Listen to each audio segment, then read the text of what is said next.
Good evening and welcome back to Sports Talk ATL. I am Chase Earl, joined by Alex Lord. Big 4th of July weekend for the Atlanta Braves. It started out poorly. It was really one of the sloppiest games on Friday night. I mean, they give up 3 errors in one inning, leading 3 runs, and that turns out to be the difference in the game. You fall 10 games back in the division. You got Spencer Schwellenbach against Ranger Suarez, who coming into that game was arguably the leading candidate for the NL Cy Young race. And Schwellenbach I think he's the story of the entire weekend. Obviously, you needed to win this series. It felt like if you fell 10 games back going into the All-Star break, I mean, you almost never come back from that big of a deficit, especially when you don't have your 2 best players, especially when Michael Harris is still out. So there's a lot of questions on the injury front. Felt like they had to, but I think as far as storylines within the storyline, other than just getting the series victory, Spencer Schwellenbach is a guy who we've said it a million times on this show. I mean, he is good. Like he's not just like 5th starter good. Like, yeah. I mean, we could be legitimately having a conversation. Now we'll see how like the innings thing works out. He's only thrown 110 minor league innings, Tommy John surgery. We know that. We'll see how all that works out. But I mean, I think we could have a conversation legitimately by season's end. If he's the 4th pitcher in this rotation ahead of Charlie Morton and starting a playoff game, I think that's a legit conversation we could end up having. Yeah, I think there's a long way to that point, but it's certainly a possibility, and it's all because of his stuff. The poise, too, which is incredibly impressive for somebody who is, what he had. That was his 6th start, 7th start of his major league career, and he's never, like you mentioned, thrown more than 100 innings. Never made a AAA start. Skip AAA entirely.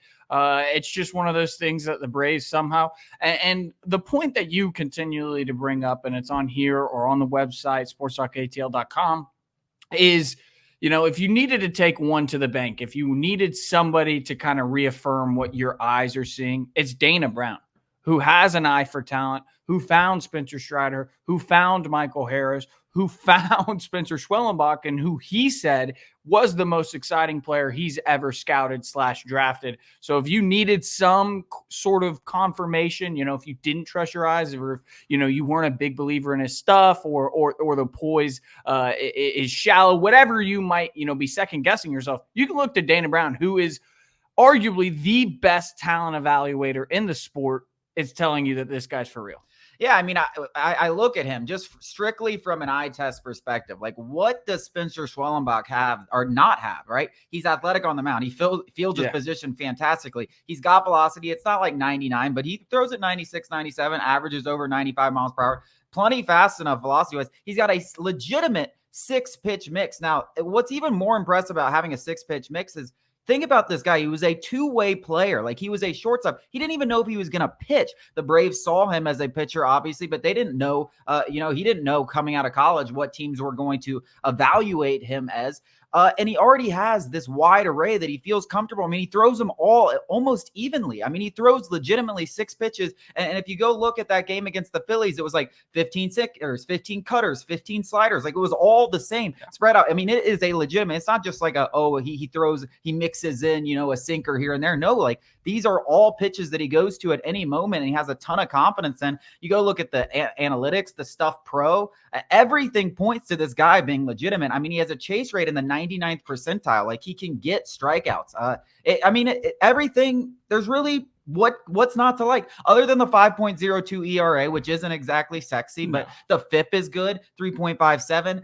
Positive regression looks to be in line. I mean, there's just really not much to complain about that you think this might not work. For a lot of young pitchers, at least in my experience, it's like the intangible stuff. It's the stuff that you can't necessarily see on a StatCast page. It's the stuff that, doesn't show up on the box score. It's stuff that he is, and I thought that this was the coolest part of the weekend inside of the story of Spencer Schwellenbach, was him hugging Charlie Morton in the dugout. I don't know if you saw that video. After his start, he came out, gave Charlie Morton a hug, and I think that when you're talking about a young pitcher and maybe the next step or the big question to answer, it is the poise. It's the intangible stuff. It's how you rebound after getting rocked. It's how you deal with runners in scoring position. And I think when you're looking at Spencer Schwellenbach, and just from that video, he's clearly gravitating towards the veterans in this rotation. And I don't know why you wouldn't. Charlie Morton has forgotten more about pitching than Spencer Schwellenbach probably could learn up until this point. And the same goes for Chris Sale. I know Max Fried isn't that old, but damn, is he experienced. Same goes. He's got 3 of the most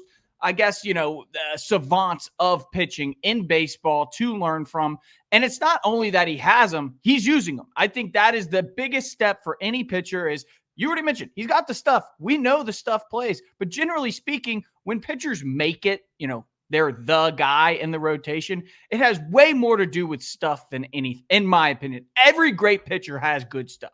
Yeah, but I agree with you, right? The poise is there too. It's just another thing. I mean, he literally has, from what I look at as the complete package, and the fact that he's put it all together so fast. I mean, we're talking about another guy that began this year in High A Rome. Like, You're not supposed to just go to High A Rome, pitch 3 games in Mississippi, skip AAA, and then come up and have success. And if you take out a couple of bad innings, and yes, he's going to learn from these bad innings and limit the damage in these situations where he's going to only give up 1 or 2 instead of giving up 4 and 5. Like, if you go look at it outside of the 5th inning, this guy has like a 3 ERA. Like, the 5th inning has just been that inning where he's kind of blown up. He seems to have in every other start a blow up inning. If he can limit the damage in those, which he will over his career, there's no reason to think. I mean, I really hate using the sky is the limit, but like, I'm incredibly impressed by him. I mean, his chase stuff, his swing and miss is legitimate. And that's what the game is all about. Missing bats. Like, when you get a guy in there, a young pitcher that can miss bats, that's what gets you excited. Because I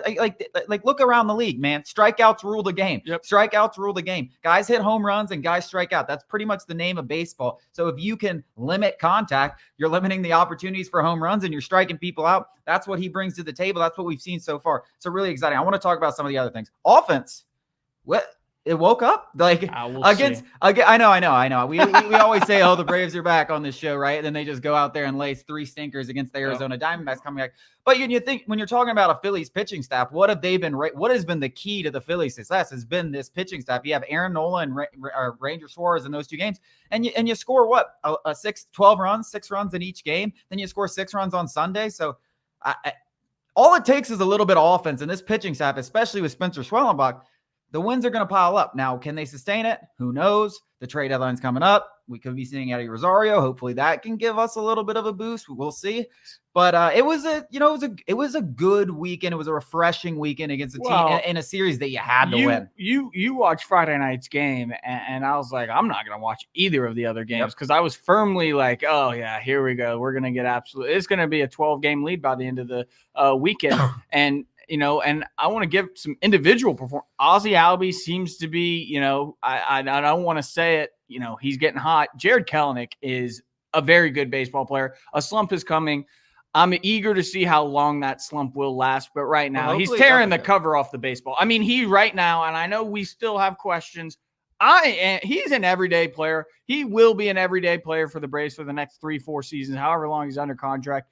Austin Riley is hot as Hades, and he's going to Arizona, where he is historically, as far as his career, has torn the cover off the baseball. So hopefully he continues that. Marcell Ozuna ends his little mini slump that he was experiencing. One gripe, I guess, is Snit.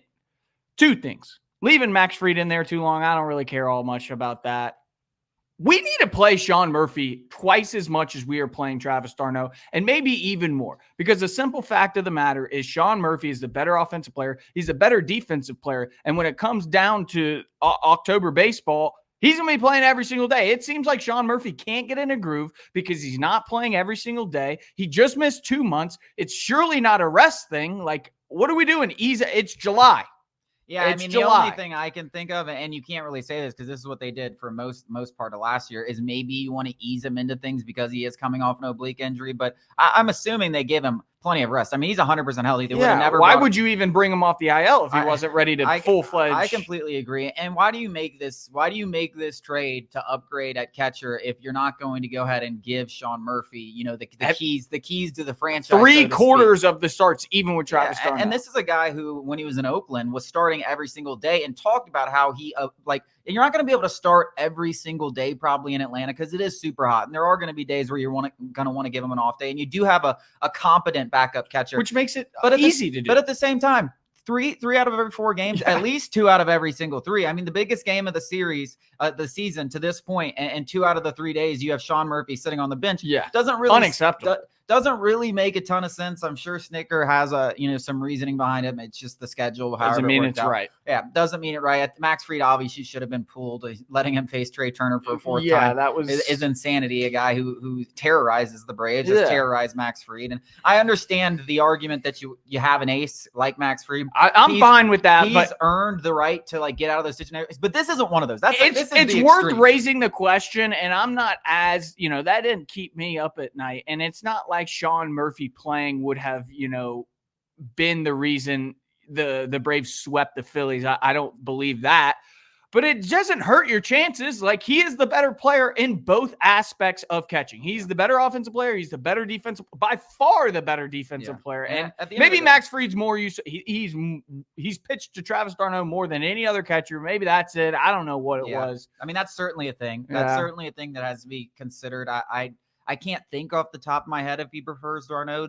But if he does, there's certain catchers. And I'll tell you, I mean, any pitcher will tell you if you have a catcher that you love, it makes a big difference. So if that's the thing, you let it happen. And that could be the case. But one last guy that you didn't bring up, that you didn't give any credit to, and I know you probably just forgot him, but Adam Duvall. Adam Duvall kind of snuck in there. And listen, man, you talk about a guy who can get hotter than Hades, man. Ended on a even worse note. Yeah, Adam Duvall. Orlando Arcia is making my eyes bleed. And Nacho Alvarez is killing the ball, man. He is making my eyes bleed. I don't know how they don't give him an opportunity. I really don't. And I know it sounds crazy. So bad right now. It is so bad. And I know somebody I think maybe Justin Toscano of the Atlanta Journal-Constitution, somebody just put out a piece on Orlando Arcia, and it was kind of alluding to the fact that he's going to be the starter for the rest of the I don't know how you're watching this right now and thinking that this guy can play for the rest of it. You're going to rely on that guy in October. That's an automatic out. Yeah. I mean, it's crazy. And as we've said, it would be one thing if he was out there playing Gold Glove defense. People like to talk about him as this amazing defender. No. He's an above average defender, but we're not talking about Dansby Swanson. We're not talking about Anderson Simmons out there that it's okay for him to go out there and hit below the Mendoza line for most of the season with very little pop and a walking double play because he's slow. He doesn't. He literally he's a vibes guy. He's almost an automatic. Really what he is. He's an almost automatic 2-outs. I mean, I said it earlier in the season. We need to get a new shortstop in here and make him the Guillermo Heredia of the team because he is a vibes guy. People do like playing with him. I think there was a report in the Athletic when it was strictly off vibes, no talent. Who would you want to play most with? Being a teammate. Orlando Arcia received 3 or 4 votes out of 100 players, which for a guy that's not good at baseball, that says a lot. That says he must be a hell of a guy. Yeah, I mean, he is a funny guy. I remember him in the All-Star game. He was chirping with some players, having some fun. So definitely a great teammate. But at the end of the day, how much does being a great teammate let you be the starting shortstop on a team with World Series aspirations, especially when you have a 21-year-old and Nacho Alvarez? We talk about him so many times. I mean, that kid cannot stop hitting. And I don't expect him to come up and hit 20 home runs. I mean, he didn't even have a homer over 48 games in Mississippi before his promotion. He has 5 homers in 20 games. He's hitting over 350 with over an OPS over 1,000. At some point, I don't know if you remember when Mike came up, he did not have power numbers in AA, and he came up and surprised some people. At some point, you just got to give him a shot. And I know agree. It's a 21-year-old, but you got to see who cares. You got to see what you got in him. You got to because he's playing well, and you got to see if you're gonna need to go get someone at the trade deadline because right now going in to the second half of the season with Orlando Arcia as your starting shortstop seems stupid. Now maybe we'll look stupid for saying that, but right now it seems stupid. I mean, for the outlook, it is by far the weakest link on this Braves team. By far. Because if you assume Michael Harris is going to come up, and even if you just acquire some bum of an outfielder, you can platoon him with Duvall. It's clearly shortstop is the weakest link on this. And it's not even close in my opinion. Yeah, I agree. I think they're definitely going to have to take a hard look at that going into the trade deadline.